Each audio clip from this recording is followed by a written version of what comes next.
विभागीय आयुक्त कार्यालयामध्ये जो आंदोलनकर्त्यांनी जे मोर्चा काढल्यानंतर आतमध्ये शिरण्याचा आणि जो हिंसक प्रकारे दगडफेक केली होती, त्या अनुषंगाने पोलीस स्टेशन गाडगेनगर इथे गुन्हा दाखल करण्यात आलेला आहे.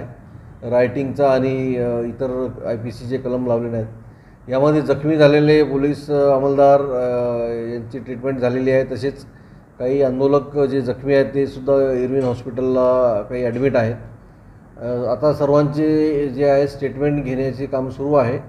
तसेच जेवढे CCTV त्या परिसरात होते शासकीय कार्यालयाचे, त्याचप्रमाणे पोलीस अधिकाऱ्यांनी काढलेले आणि आमचे जे SBचे कॅमेराज होते त्या सर्वांचं आम्ही आता अवलोकन सुरू केलेलं आहे. फोटो आयडेंटिफिकेशन करून जे हिंसक आंदोलनात सहभागी होते असे सर्वांचे नाव आणि पत्ता काढण्याचं काम सुरू आहे. यासोबतच सदर आंदोलनाला चिथावणी देणाऱ्या व्यक्तींची सुद्धा आयडेंटिफिकेशन करण्यात आलेली आहे. काही लोकांची, आणखी काही लोकांची ओळख पटवण्याचं काम सुरू आहे. या माध्यमातून जे आहे पुढची कारवाई करण्यात येईल. सर, यात साधारण गंभीर जखमी असे 3 पोलीस कर्मचारी आहेत आणि इतर कर्मचाऱ्यांना किरकोळ जखमी झाले, फर्स्ट एड दिलेलं आहे त्यांना.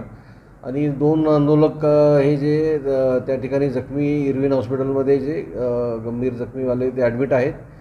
तसेच इतर काही किरकोळ जखमी झालेले ते सुद्धा त्या ठिकाणी ॲडमिट आहेत. ह्याच्यामध्ये पोलीसचा तपास जो आहे आता सुरू झालेला आहे. विशेष एक स्पेशल आम्ही टीम आयुक्तालय स्तरावर गाडगेनगर आणि क्राईम ब्रँचची गठीत केलेली आहे. याच्यामध्ये आरोपींचं आयडेंटिफिकेशन करण्यात येत आहे आणि परत या घटनेचा रिपरकशन काही होऊ नये याकरिता शांतता राखण्यासाठी आम्ही सर्व जे कोणी नेतृत्व करणारे लोक आहेत, सर्वपक्षीय सर्वांशी संपर्क साधून त्यांनासुद्धा आवाहन करण्यात येत आहे की कुठल्याही प्रकारचं कोणीही कायदा हातात घेऊ नये असे लोकांना सांगावे आणि लोकांनी आम्हाला तपासामध्ये सहकार्य करावे.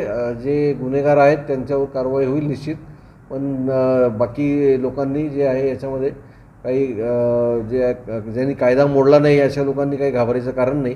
कुणी अफवावर विश्वास ठेवू नये असे मी आवाहन करतो. सर, कितीपर्यंत काही जे अटक करण्यात आलेले 2 लोक काल जे संध्याकाळी त्यांना कोर्टात न्यायालयात हजर करण्यात आलेलं आहे.